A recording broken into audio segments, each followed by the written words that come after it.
we got a little behind, and we didn't even finish up our math workshop, so we got to finish up last week's. We also got a little behind, and we didn't even get to start our logic puzzles that we're going to do for like extra. So let me explain what's going on. Chapter 1 is too short. It's only got 3 sections. 1, 1, 1, 2, 1, 3. We're already in 1, 2, which means we're already halfway done. Which seems ridiculous because you just took a test on something completely different. I get that. So to make up for it, we're going to do some logic puzzles every day. Today, when your group gets done with number 6, I'm going to go ahead and pass this out in your group to work through this logic puzzle. So my goal is to, on Friday, that's my tentative goal. If it can happen sooner, I'd be happy. But by Friday at the latest, I want to take a logic test. It's not going to be a super long one. It's not going to take Sarah the entire period unless she wants it to. She could power through and probably have done the first 20 minutes if she really felt like it. What we're going to have on the test, though, is basic stuff to see that Grant's been alive. Like, it'll probably have something about, you know, why did we always use the 2 fastest people with the flashlight activity? Or with the avalanche activity, why did we keep going to that indestructible pack? And if Grant could just explain in his words what was going on, he's going to get all his points. But needless to say, I can't expect Grant to do a whole avalanche activity on his own by himself. That's kind of intense. So instead, that's why we're going to start practicing with these logic puzzles. On the test, it'll be a couple questions based off what we've done in here, so I know Misha was a library textbook. But overall, the logic side of it is going to be a logic puzzle, because Brittany can figure that out on her own, whereas the avalanche scenario, not so much. It requires a group. Okay, are there any questions about that? So tentatively test Friday. Now, if we could somehow power through and make it Thursday, then on Friday we might do something fun, but I don't know if that's possible. We're good. I don't know if we're that good. Okay, can someone help me and try to save their group 2 points with number 13 of this math workshop? Yes, dear. Go for it. Square root 6. 13? Okay. Yes, dear. So, are you saying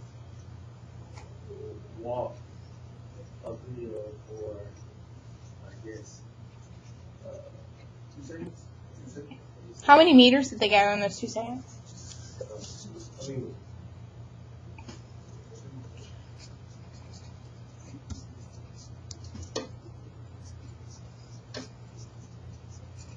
Okay, so Grant said person walked 2 meters in 2 seconds. That's from that first little bit of the graph. That's perfect.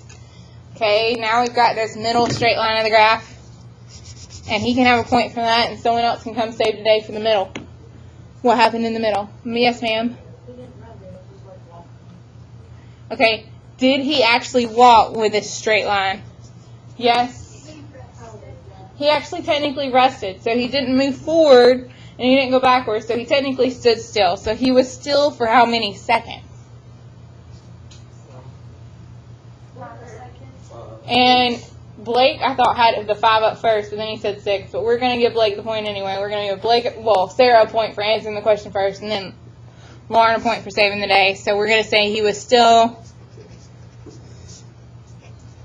for 5 seconds, because between 2 and 7, 5 seconds occurred. Okay, I was really impressed with Grant's first answer and with our second answer as well, because we actually are referencing the graph. When we said meters and seconds, that proves we're reading the graph, because we got that from the graph. Okay, and last but not least, we need to talk about the last 3 seconds. What happened to him with the last 3 seconds?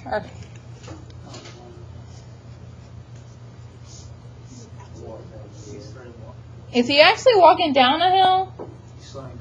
It looks like he didn't walk as fast as he did to begin with. I give you that. So he walked, I'm going to say he walked back how many meters did he return? He was at 3, and then at the end of it all he was back at 1. So he walked back 2 meters, and how many seconds did that happen? Yes. And Forrest will give you a point, so your group can be back on board. He walked back 2 meters and 3 seconds. So he was, someone said he was a little slower on the return, and he definitely was. But that's why the green line is not as steep as that purple line. Okay, that one was a time-consuming one. It took us a few seconds to write out this description. Next one's going to be even faster. I hope. I was wrong last period though, but I think y'all will get it. Okay, it says, Kimmy thinks that the graph and table below are representations of the same linear relation. Carla disagrees. Who is correct, and explain your reasoning. So who is correct? Kimmy or Carla? Kimmy, Lauren says. Hopefully Lauren has a reason. I know of 2 different reasons.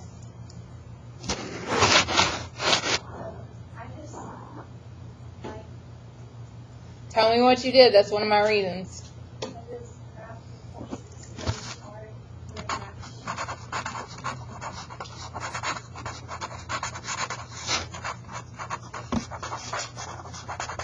Okay, Lauren did the easiest way, which I bet is the way all of us wish we'd done, and she can have a point for that. The table and the graph match. 0, -1, 0, -1. 1, 1, 1, 1. 2, 3, 2, 3. 3, 5, 3, 5. And we're good. There was a different way. This is a linear function. You spent a lot of time on that in your Algebra 2 with Traeger pre-cal class. There was a different way to handle this. What could we do instead? What could we calculate instead? Linear function. When you talk about a linear function, what do you talk about calculating? Slope. So we can calculate that slope. So, and another phrase for that was rate of change. Now, Tangela can make life complicated, and she can do y2 minus y1 over x2 minus x1. She can. Or an easier way to do it when it's a table is you take the x increase or decrease, whatever it's changing by. It's changing by +1 in this case. Take the y increase. It's changing by +2 in this case. You know, slope is rise over 1, so rise over x is y over x. So our slope is actually 2. Now, if Tangela wanted to old school calculate it y2 minus y1 over x2 minus x1, she could. But regardless, up 2 over 1, up 2 over 1, up 2 over 1, yes, this table, this graph, both have a slope of 2. Okay, are there any questions about this? I promise, every group can still get to the complete 5 out of 5 today, not a problem. Open your textbook to the 1.2. Show me what you had from Friday. In fact, Forrest, give me your book. I want yours today. Thank you. Okay. I knew this was going to be the case. Okay, on Friday, we had this scenario. It was about this avalanche, and people were different weights, and you could put 2 down in a basket at a time, and most people powered through and figured out a way. Caitlin, can I see your book for a sec? Most people figured out a way, and Caitlin has almost a complete diagram drawn in her book. Now, Forrest was talking out loud to Caitlin. He was working with his group. Thank you, Caitlin. He was working out loud with his group, but he didn't write, because Forrest is an in-his-head kind of guy. He didn't write any of it down. So that's going to be to his disadvantage today. I pray that his today self can recall his Friday learning, so because he needs to remember what he did on Friday. But remember, you threw down the pack, and then there were all these steps, and swapped the youth and the boy, and you eventually got that fat man down, and then eventually at the end you threw down the pack. You had a plan, and you wrote it down somewhere. I pray, maybe in your head, but you had it down somewhere in your life. Okay, and most of us are nodding yes. Okay, well in that case, you've technically done number 1, yes, but you've done 2, 3, and 4. Because let's read 2. 2 says, basically, can you write down what weight must be in the bottom basket? So each time you did the transaction, someone weighed more. What was that heavier number? They just need a list of what those heavier numbers were. But if JC has his diagram from how he got them all down to begin with, it's easy to get that information from. And then number 3, how did they all manage to escape and take the pack with them? If he's got his picture, he could say see picture. He could say see number 1. I'm not expecting him to have to say the same thing 50,000 times. If he's given a detailed argument number 1, on 2, 3, and 4, he might put see number 1. I don't care. You think I'm mad about that, and I'm not. but maybe he didn't explain. So maybe he has to explain about that indestructible pack and how it's always going to come back down even if there's no counterweight. Okay, and then number 4, least number of times the basket could switch sides. It's just asking as you transitioned, how many times if this was the low basket, did it suddenly become the high basket? Again, if you've got your diagram, I bet you've already got this information or can figure out this information quickly. When was it a low basket? When was it a high basket? And then, so the first 4 questions, seriously today, just repeats. It's just Angela explaining what she did on Friday. No new thoughts required. Just explaining and justifying what you did on Friday. No new thoughts required until number 5. Number 5, we make life complicated. What happens on number 5? It changes. What changes? Of who? Of who? The man. Of all the things to change the weight of. They didn't change the weight of the pack. They didn't change the weight of the youth and boy. Oh no, they changed the weight of that fat man who was already super fat. Well, no, he's really not fat, but compared to the youth, boy, and pack, he is. So he's 210. Well, I can't say that's a big man. Please, 210 is not big, but he's still, he weighs way more than the others. So you're going to have to figure out a way to get him down. Now, Royale might say first 3 steps the same. On step 4, instead of using youth and pack, you need to use youth and boy. Like, he might have just a little bitty adjustment. But regardless, he's going to have to make an adjustment for this weight change. And then number 6 is just justifying that.